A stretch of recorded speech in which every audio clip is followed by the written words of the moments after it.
नमस्कार, मैं हूं रीनू। आप सभी दर्शकों का अन्नदाता कार्यक्रम में स्वागत करती हूं। हमारे देश का किसान जन का पोषक है, वह श्रम का देवता है, अन्नदाता है। उसमें ही भारत की आत्मा निवास करती है।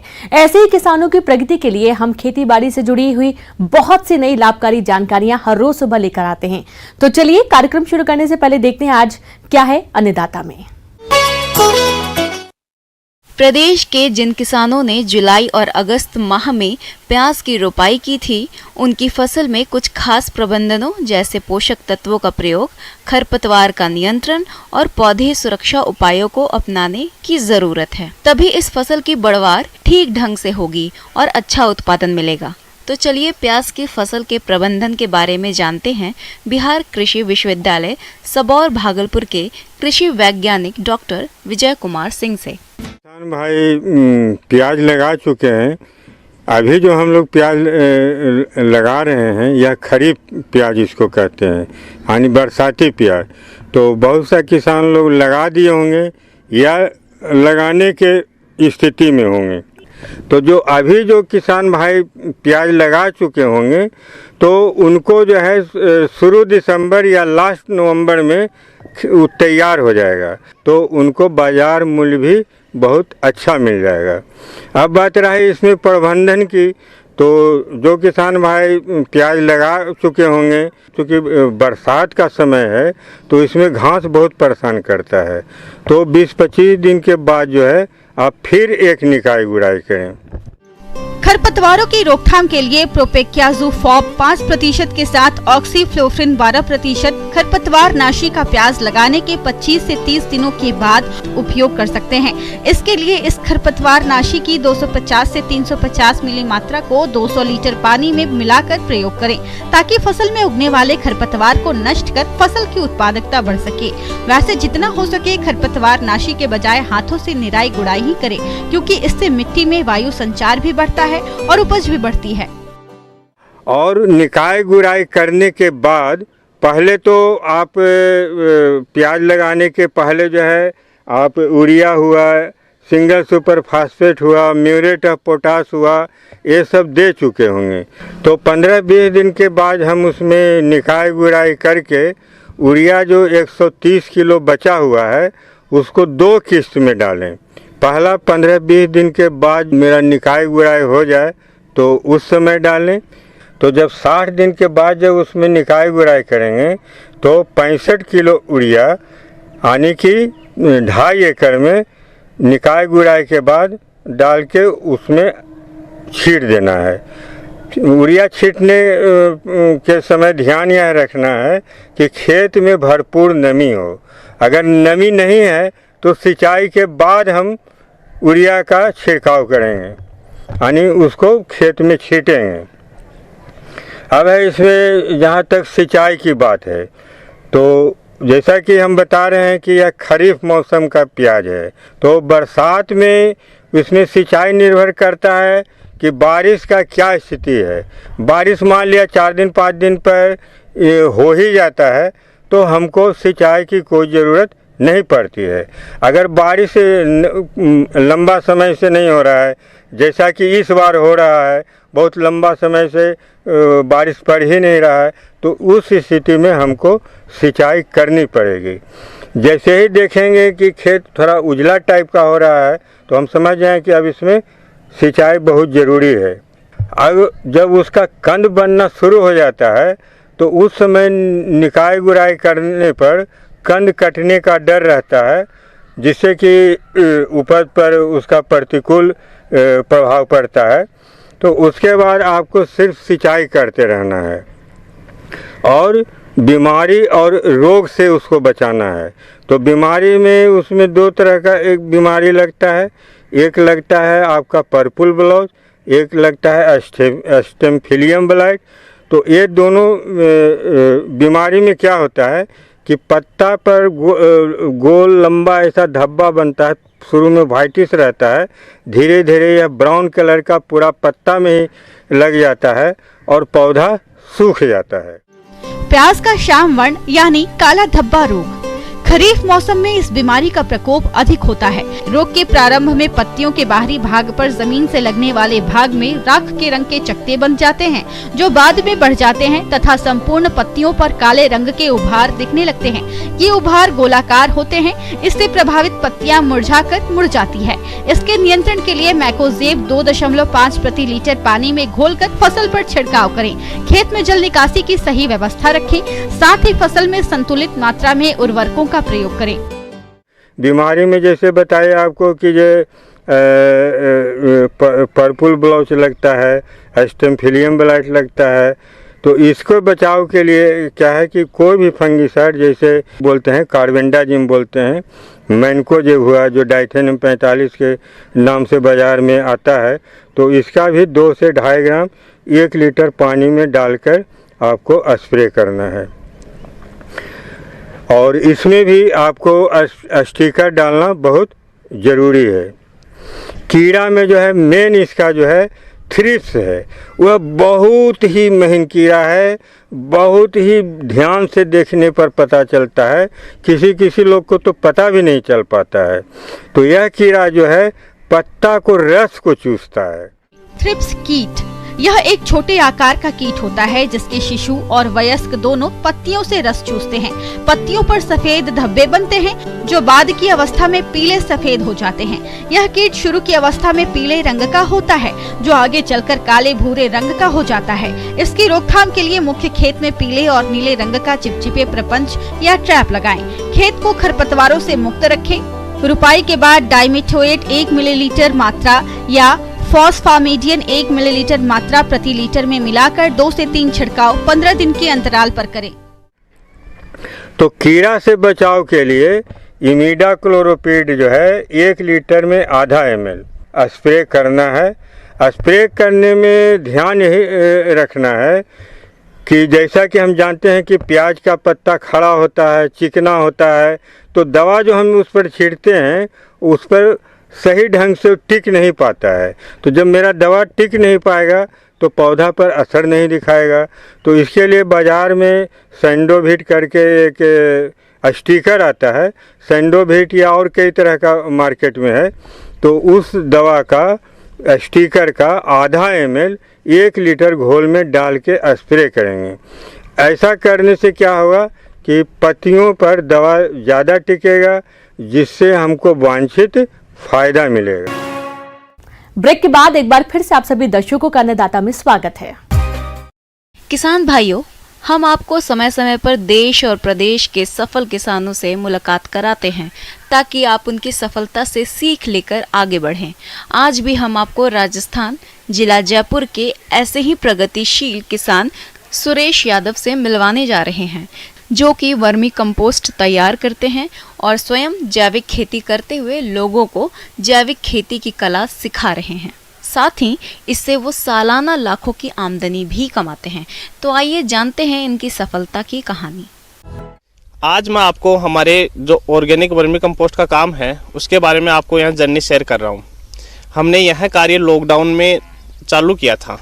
लॉकडाउन जब मार्च में लॉकडाउन लगा तब हम घर पे आ गए थे, तो सब घर पर खाली बैठे थे। लेकिन जैसे जैसे लॉकडाउन की अवधि बढ़ी तो हमने कुछ कार्य करने की सोची। फिर हम इस कार्य को अप्रैल या मई में हमने चालू कर दिया था। तो शुरुआत में हमने 17 बेड से यह कार्य चालू किया था। तो गांव के लोगों या आसपास के सभी लोगों ने हमारा मजाक भी बनाया था, क्योंकि यह गोबर का कार्य था। हम सब पढ़े लिखे जैसे युवा लोग आज ऐसा कार्य करते हैं तो सब उसका मजाक जाहिर सी बात है सब बनाएंगे।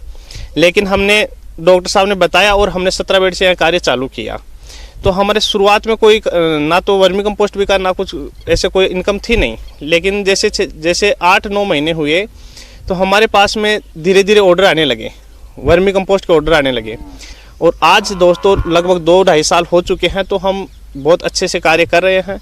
आज हमारे पास में 1000 बेड है और भारत में हर जगह हमारा माल जाता है। जैसे वर्मी कंपोस्ट, वर्मी वॉश और केंचुए तो हमारे पूरे भारत में जाते ही जाते हैं हर जगह। फसल चाहे कोई भी हो, उसमें खाद न डाला जाए तो उसकी पैदावार में गिरावट आना तो निश्चित है। आजकल खेती में किए जा रहे कई तरह के रासायनिक खाद, कीटनाशक, टॉनिक, जिससे उत्पादन तो बढ़ गया पर इसका सीधा असर हमारी मिट्टी और हमारे स्वास्थ्य पर हो रहा है।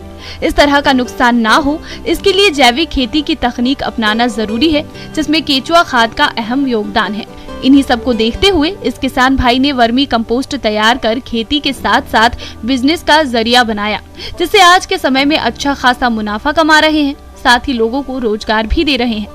तो चलिए जानते हैं ये किसान भाई इतनी अच्छी आय कमाने के लिए किस तरह से केचुआ खाद तैयार करते हैं। इस वर्मी कंपोस्ट को अपन किस प्रकार से बनाते हैं। दोस्तों, हमें वर्मी कंपोस्ट बनाने के लिए दो चीज़ चाहिए होती है, जिसमें एक आता है अपना गोबर और दूसरा होता है केचुआ। जैसा अपन गोबर लेते हैं जिस क्वालिटी का, उसी प्रकार से हमारा वर्मी कंपोस्ट अच्छे से बनता है। दोस्तों, वर्मी कंपोस्ट बनाने के लिए हमें पहले बात तो है कि पक्का शेड चाहिए होता है, लेकिन किसान के पास में उतना बजट नहीं होता है कि वो ऊपर टिन शेड करे और नीचे पक्का फर्श करे।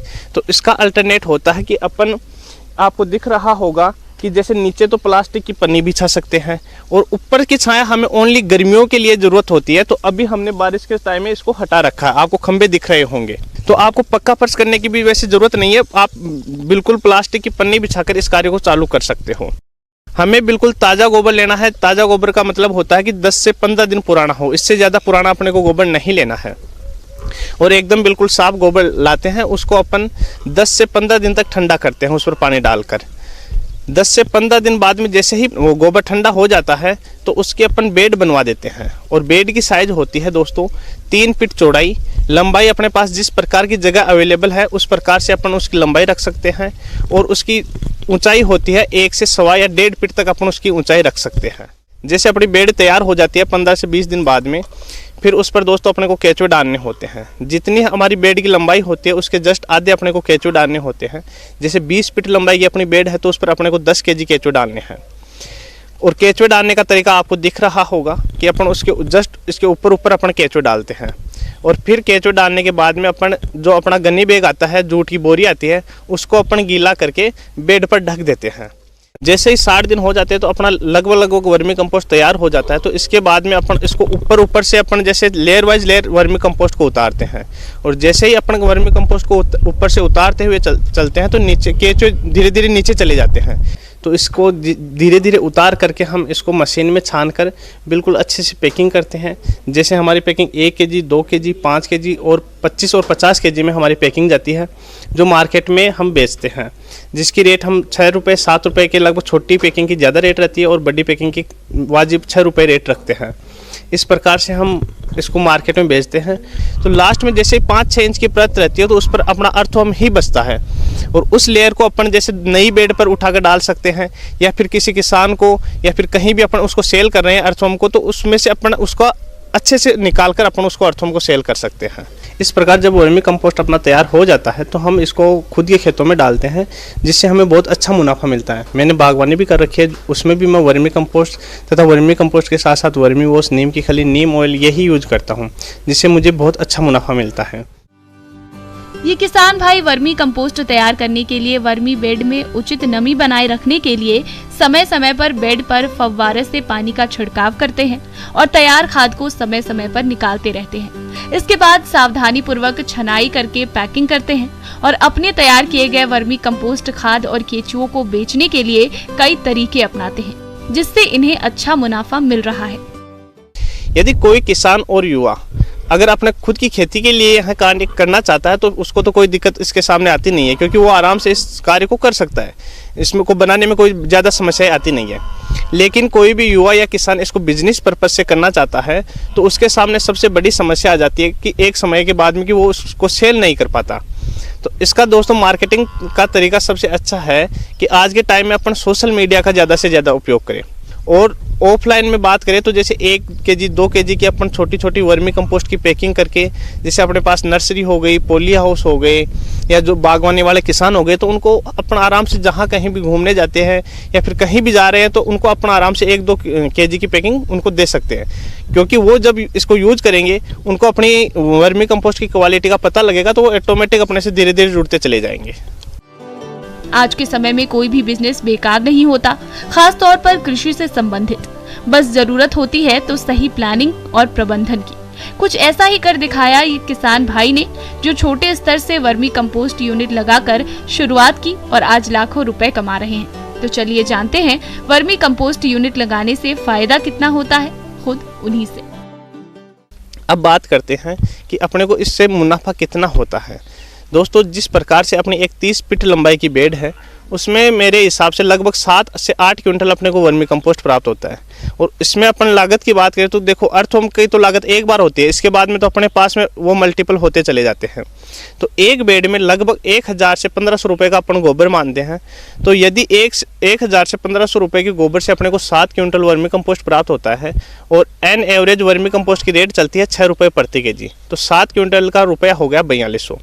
इसमें से यदि अपन 1500 रुपये माइनस करते हैं तो फिर भी लगभग 2000 से 2500 रुपये की अपने पास बचत आ जाती है। इस प्रकार यदि हमारे पास में 100 प्लस बेड होती है तो अपन एक बेड से 2000 रुपये के हिसाब से 2 महीने में 2 से 3 महीने के अंदर 2 से 2.5 लाख रुपये आराम से इस पर बचा सकते हैं। साथ साथ में अपने अर्थवर्म भी 3 गुना हो जाते हैं, जिसको अपन मार्केट में सेल करके बहुत अच्छी इनकम प्राप्त कर सकते हैं। ब्रेक के बाद एक बार फिर से आप सभी दर्शकों का अन्नदाता कार्यक्रम में स्वागत है। मौसम विभाग की रिपोर्ट पर साप्ताहिक कृषि सलाह इस प्रकार है।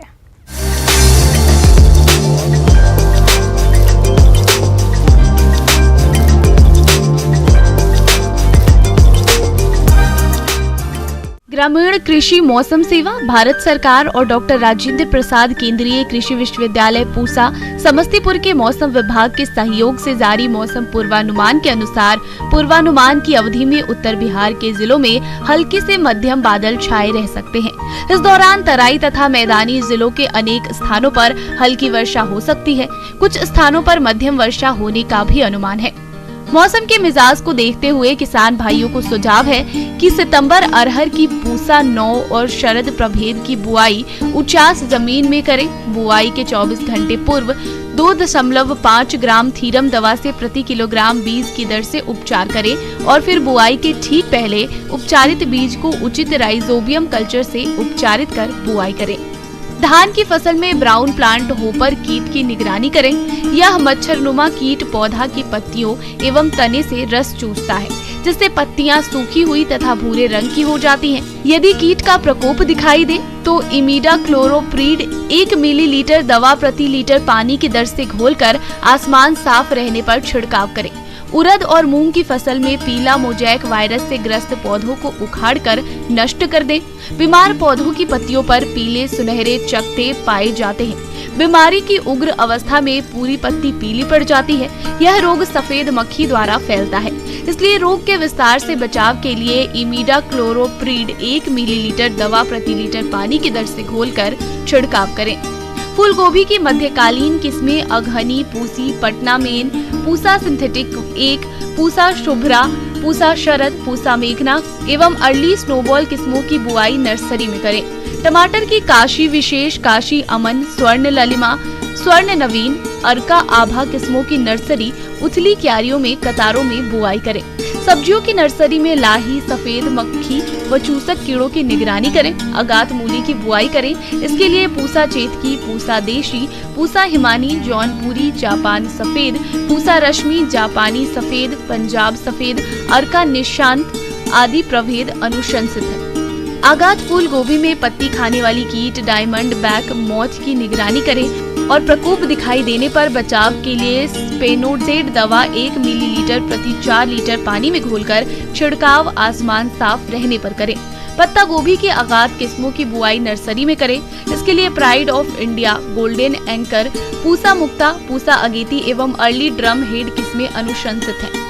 पशुशाला की नियमित साफ सफाई करें और पशुओं को संतुलित आहार के साथ विटामिन और खनिज मिश्रण भी दें।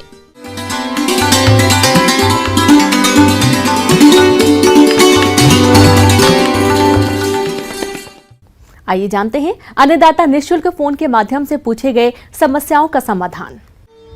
अन्नदाता निःशुल्क फोन संपर्क सेवा के माध्यम से पूछे गए प्रश्नों में से आज हमने जिस प्रश्न को कार्यक्रम में शामिल किया है उसे पूछा है ग्राम बिरौल, जिला दरभंगा के कृषक शेखर सिंह ने। ये कड़कनाथ मुर्गियों के पालन के बारे में जानकारी चाहते हैं। तो शेखर सिंह जी, आपकी जानकारी के लिए प्रस्तुत है कार्यक्रम का ये अंश।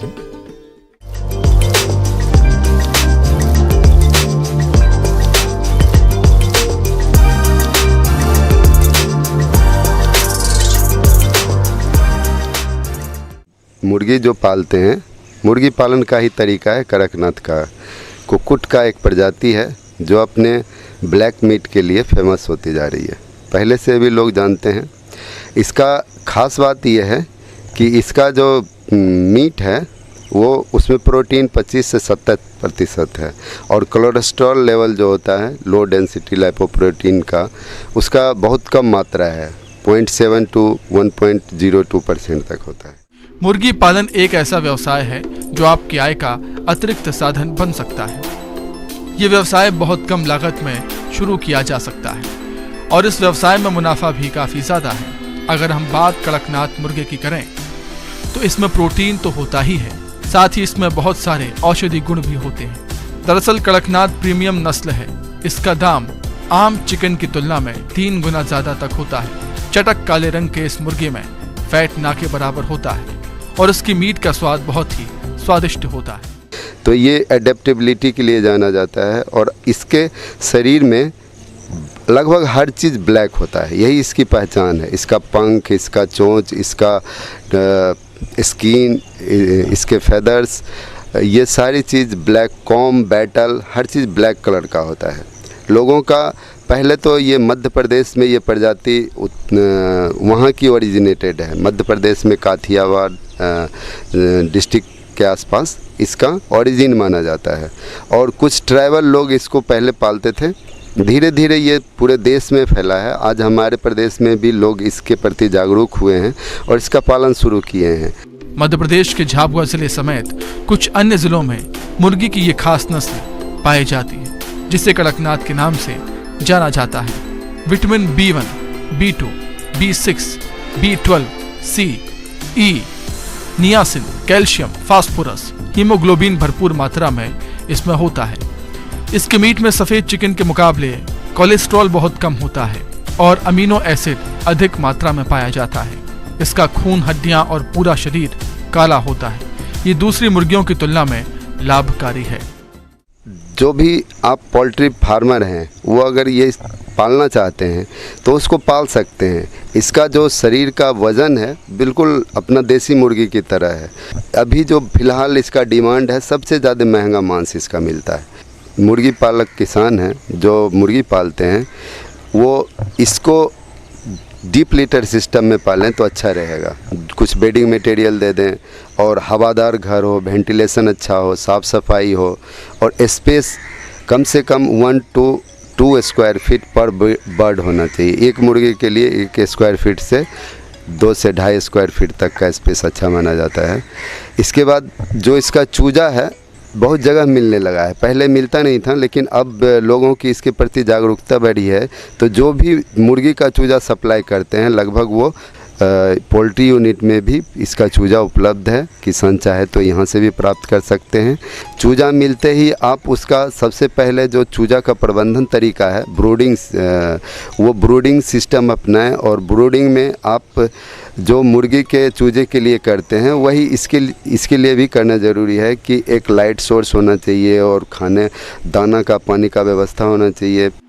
कड़कनाथ 3 से 4 महीने में 1 से 1.5 किलो के हो जाते हैं और करीब 5 माह में 2.5 किलो के हो जाते हैं। प्रतिवर्ष लगभग 100 से 120 अंडे देते हैं। इस नस्ल को तैयार करने में करीब 200 रुपये का खर्च आता है और ये बाजार में 600 से 900 रुपये प्रति किलो आसानी से बिक जाता है। अगर आप कड़कनाथ मुर्गी पालन व्यवसाय शुरू करना चाहते हैं तो जिले के किसी भी कृषि विज्ञान केंद्र में प्रशिक्षण ले सकते हैं। इसके अलावा राज्यों के पशुपालन विभाग में भी इसकी पूरी जानकारी ले सकते हैं। दाना जो मिश्रण आता है पोल्ट्री फीड वो आप देते हैं, उसकी मात्रा आप बढ़ाते जाएं और एक एडल्ट बर्ड कम से कम उसका 70-80 ग्राम से 100 ग्राम तक पर डे वो खाना खाती है। किसान भाइयों, कृषि संबंधित समस्या और सुझावों के लिए आप हमें इस पते पर संपर्क कर सकते हैं। प्रोड्यूसर अन्नदाता news 18 Bihar Jharkhand, Ramoji film city Hyderabad 501512। साथ ही आप हमें ईमेल भी कर सकते हैं। हमारा ईमेल है p18annadatabihar@nw18.com। इसके अतिरिक्त आप हमें निःशुल्क हेल्पलाइन नंबर 1800889216 3 पर सोमवार से शनिवार सुबह 10 बजे से शाम 4 बजे के बीच संपर्क कर सकते हैं। अब समय हो रहा है आपसे विदा लेने का। कल फिर मुलाकात होगी कृषि से जुड़ी महत्वपूर्ण जानकारियों के साथ। नमस्कार।